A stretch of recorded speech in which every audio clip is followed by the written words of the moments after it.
Guys, one thing I want to talk about today is diastasis recti. And I hear from a lot of moms that during pregnancy or even postpartum after they've received a diagnosis of diastasis recti, they're told to avoid core exercises. But we can't really avoid core exercises because our core, our central stability system, is involved with every movement we make throughout the day. So if you're picking up your toddler, going for a walk, reaching for something off the top shelf, your core is there to help you through the movement. So we definitely want to utilize our core. And postpartum, when we're thinking about healing diastasis, we're thinking about resyncing the breath with movement, connecting to the breath in different positions. I like positional breathing to help release tight muscles too, and that pelvic floor and core connection. So those are kind of our baseline components, and then we start to kind of build with our core progressions, and we have to ultimately add challenge over time so we can load the tissue and the tissue can respond and get stronger. And that is going to help us reestablish some of the function of the core so it can support us in harder movements. This is what we would do for a squat, a deadlift, any strength-based movement. We progress over time once we've built that foundation. Now, if you progress too fast, you might experience symptoms. That's something we pay attention to: leaking, any pain or pressure. And the more obvious one that people tend to see is the coning or doming through the midline, which might look through like a bread loafy type thing or a tenting. And that is essentially a mismanagement of pressure. So we want to dial it back, maybe regress the exercise, or think about our strategy as to how we execute that exercise. For example, a sit-up based movement a lot of times is ruled out after you've had a baby, but we can progress back up to a sit-up. Oftentimes when really coordinating the breath and proper engagement of the abdominals, you may notice that the tenting or the doming tends to disappear. So obviously consult a pelvic floor physical therapist or work with a coach to kind of help you gauge as to when you're ready to progress. But one exercise I like to incorporate is a bird dog. And being in a quadruped or all fours position is very vulnerable and very tough early postpartum. So I wouldn't necessarily do this right off the bat, but it's something I would progress to after we have that core and pelvic floor connection reestablished and mama is feeling comfortable.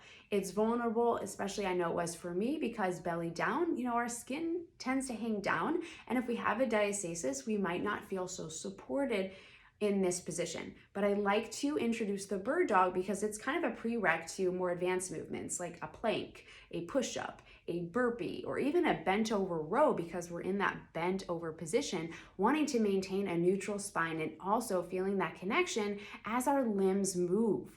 So I like to introduce the bird dog. I also find that healing in that belly down, kind of against gravity position, is really helpful over time. So a lot of different ways we can do this. My dog may make an appearance. I like to first start with just breathing in this all fours position. So being vulnerable, let your belly go. As we inhale, we think about that belly releasing. The breath, the inhale goes down and out. So pelvic floor relaxes. I feel that expansion through the rib cage into my back. Sometimes if you're feeling a little stuck on the back, you could put a yoga block here or something for some tactile feedback. And you want to press actively into the hands so we don't kind of dump down. So press actively and use your whole body through the movement. And just inhale, exhale, and think about pulling up and in on that pelvic floor. So we inhale, everything goes down and out. Exhale, everything kind of travels up and in.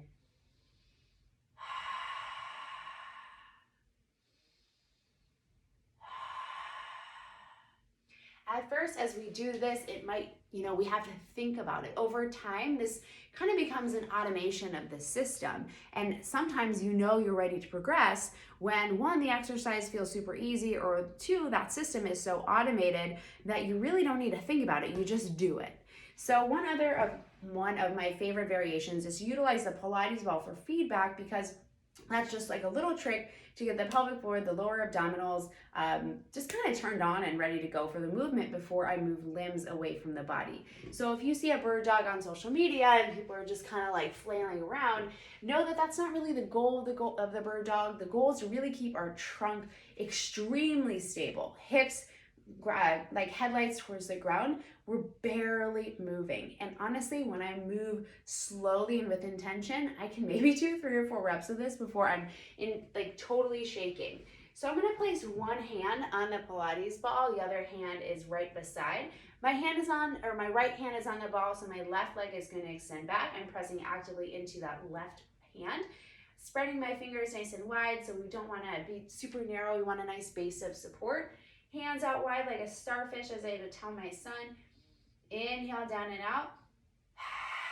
Exhale, pelvic floor lifts, and I press into the ball while I extend my left leg back, keeping hips nice and square. Inhale, return.